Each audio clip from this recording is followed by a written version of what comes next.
Ad astra jusqu'à l'étoile, Ad astra poursuis ton rêve, Ad astra oh la grand voile, Ad astra le vent se lève. Bonjour les amis, c'est Diana de la chaîne Diana Guidance. On se retrouve aujourd'hui pour les énergies de la semaine du 1er août 2023, qui est aussi une pleine lune. Et voilà le tirage pour aujourd'hui. Ici, l'énergie de la semaine, ici, ce qui nous aide, ici, ce qui nous challenge, ici, le conseil qui nous est donné. Et en additionnant les numéros des cartes, on a en synthèse cette carte. Très belle carte. Alors, les énergies de la semaine, on a la lune. La lune, ça nous parle de, oulala, plein d'émotions, ça nous parle de vie intérieure, ça nous parle aussi de choses qui ne sont pas très claires, de choses qui sont inconscientes, de choses qui sont dans d'autres niveaux de conscience que celui du mental. Donc, on est un petit peu dans le brouillard. Le conseil, ce qui nous aide ici, avec l'ermite, c'est de se tourner vers sa vie intérieure et de méditer ou en tout cas prendre du temps pour soi, du temps dans la solitude pour se recentrer, pour se recaler, pour se reconnecter à soi-même. Je pense que peut-être dans cette période estivale, certains sont très très sollicités par l'extérieur, par les vacances, la famille peut-être. Et du coup, le conseil qui est donné, c'est de prendre du temps dans la solitude. Le challenge, c'est exactement ce qui s'oppose à la lune, c'est le soleil. Donc le soleil, c'est la clarté.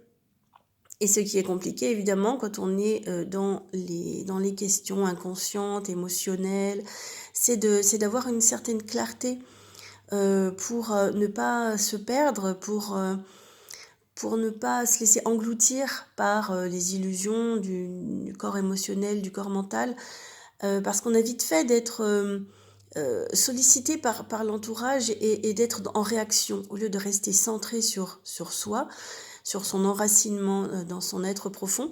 On est en réaction par rapport à l'entourage, pour le meilleur et pour le pire, hein.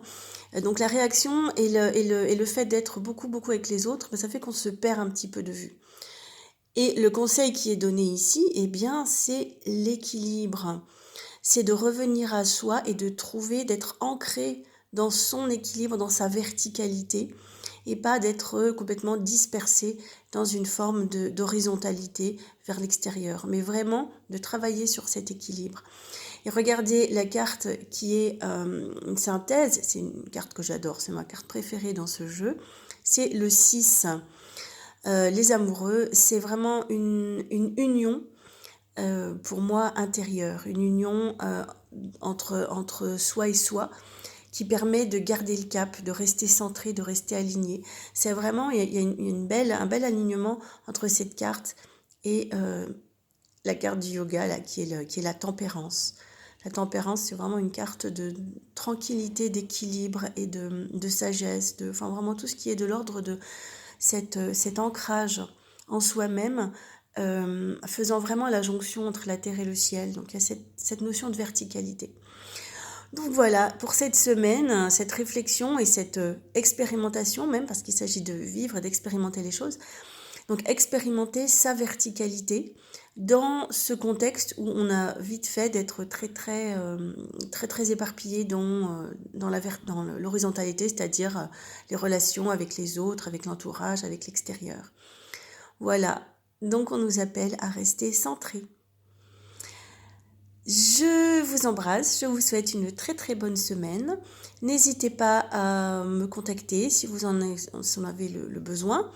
Je mets l'adresse mail dans le petit commentaire. Et puis, je vous embrasse et je vous dis à la semaine prochaine. Au revoir, à très bientôt.